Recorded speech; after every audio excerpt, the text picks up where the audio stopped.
दोस्तों, Karachi TV channel में खुश आमदीद। अस्सलाम अलैकुम। अगर आपने हमारा चैनल कराची टीवी अभी तक सब्सक्राइब नहीं किया है तो प्लीज़ इसे सब्सक्राइब कर दे ताकि उस तरह की वीडियो आपको बआसानी मिलते रहे। जहाज़ बांडा पाकिस्तान की एक पहाड़ी मुस्तकर है जो ज़िला देरबाला, खैबर पख्तूनख्वा में वाक़ है। जहाज़ बांडा सतह समंदर से तकरीबन 3100 किलोमीटर की ऊंचाई पर वाक़ है। इलाके के इर्द गिर्द तनावर दरख्त पाए जाते हैं और इस इलाके के इर्द गिर्द बुलंद व बाला बर्फीली पहाड़ मौजूद हैं। इन पहाड़ों पर साल के बेशतर हिस्सों में बर्फ जमी रहती है। इस वादी में मरकजी सड़क तकरीबन देर के शुमाली इलाकों की वाहिद अहम सड़क है जो उन इलाकों के लोगों के लिए मुल्क के निचले इलाकों से राबता पैदा करती है। घंटा डेढ़ घंटा सफ़र करने के बाद जहाज़ बांडा आ जाएगा और अब कुदरत के खूबसूरत नज़ारों में खो जाएंगे। सफ़र की थकन का एहसास यकसर ख़त्म हो जाएगा। आप ज़मीन पर जन्नत का वो टुकड़ा देख रहे होंगे जिसका नाम भी शायद आपने पहले ना सुना हो। ये इंतहाई पुरकशिश और पुरफिजा सियाहती इलाका है जो लोगों की नज़रों से ताहाल उजल है, और उसका शुमार भी पाकिस्तान के इन गुमशुदा मकामात में किया जा सकता है कि जिन्हें अभी तक सही तरह से दरियाफ्त नहीं किया जा सका है। ये बहुत वसी और अरीज मैदान की मानिंद है। इसके चारों तरफ पहाड़ हैं और पहाड़ों के दरमियान का इलाका रनवे की तरह है जिसमें जहाज़ लैंड करता है। यहाँ छोटे छोटे बनकर नुमा मकान बने हुए हैं। यहाँ रहाइश के लिए रेस्ट हाउस तो एक ही है, लेकिन टेंट मिल जाएंगे और आप अपने खेमे और टेंट भी लगा सकते हैं। इस तरह वो आपकी मुफ्त रहाइश होगी। बिलाशुबा जहाज़ बांडा आम लोगों के अलावा को पैमाओं के लिए कुदरत की बेपनाह हसन से ममूर एक दिलचस्प और दिलफरेब मकाम है।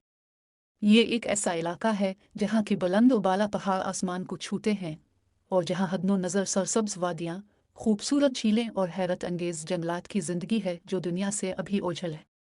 यहाँ का पुरकशिश माहौल जहाज़ बांडा को सचमुच एक ख्वाब बनाने के लिए काफ़ी है। जब सूरज तुलू और गुरूब होता है तो इसके मनाजिर आपको बुत बना देते हैं और आप तसव्वुरात की खूबसूरत दुनिया में चले जाते हैं, और जब वापस आते हैं तो इस दुनिया की खूबसूरती के दरमियान अपने आप को पाते हैं। सूरज तुलू होते वक्त ऊंचे बर्फीले पहाड़ ऐसे चमकते हैं कि ये दूधिया नजर आते हैं, जबकि गुरूब आफ़ताब के वक्त जब सूरज पहाड़ों के पीछे छप जाता है तो वादी में धीमी रोशनी वाली शाम का अपना ही मज़ा होता है। गर्मियों में मौसम खुशगवार रहता है और सर्दियों में शदीद सर्दी और बर्फबारी होती है। यहाँ के लोग बहुत सादा दिल और अमपसंद हैं, अपनी कदीम तहजीब में रंगे हुए हैं। ये वादी और उसके मकीन इंसान दोस्त हैं, मोहब्बत करने वाले हैं और सियाहत के लिए आने वाले मेहमानों के लिए आंखें बिछाते हैं। इसीलिए यहाँ के न सिर्फ मकामी लोग बल्कि पहाड़ों, नदी नालों, झीलों, आबशारों, चश्मों और ग्लेशियरों की ये पूरी वादी मौसम गर्मा मई ta सितंबर में सयाहों की मुंतज़िर रहती है। मई में यहाँ का ज़्यादा से ज़्यादा दर्जा हरारत 11 और कम से कम 3 दर्जा सेंटीग्रेड रहता है। सितंबर के इख्तिताम तक रास्ता खुला रहता है, जिसके बाद बरसात और मौसम सरमा में वादी में नकलो हमल मुश्किल हो जाती है। जहाज़ बांडा की दिलकशी और खूबसूरती से आगे 6 किलोमीटर दूरी पर कटोरा झील मौजूद है, जैसे मकामी ज़बान में गानसर कहा जाता है। कटोरा झील जाते हुए ढूंढ बांडा, टूरह झील और छोटी झीलों के साथ बड़े आबशार नवपुशकीर, कोनर और कार के साथ कई खूबसूरत झरने हैं जो देखने से ताल्लुक़ रखते हैं। गोल कटोरे की मानिंद कटोरा झील दुनिया की मुनफरिद झील है। आबशार से गिरते पानी और झील में तैरते बर्फ के टुकड़ों को अब देखते ही रह जाएंगे। झील चारों तरफ से बुलंद व बाला पहाड़ी ग्लेशियर्स और अल्पाइन के देवकामत घने जंगलात में घिरी हुई है। इन जंगलात में नायाब जानवरों की कसरत है जिसमें माखौल काबिले ज़िक्र हैं। झील से मुतालिक कई दिलमालाई कहानियाँ भी मशहूर हैं जो आपको मकामी लोगों से सुनने को मिलेंगी। अगर आप इमसाल से रोज़ सियाहत का इरादा रखते हैं तो इस बार अपर देर का सफ़र करें और जहाज़ बांडा और वादी कमरत के सफ़र की तैयारी करें।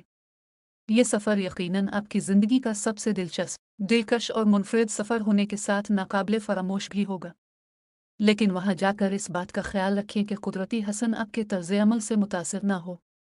देखने में ये आया है कि वहाँ जाने वाले दीगर सियाहती मकामात की तरह इस खूबसूरत वादी में भी गंदगी और कचरा फैला रहे हैं, जिससे वहाँ के मकामी लोग भी परेशान हैं।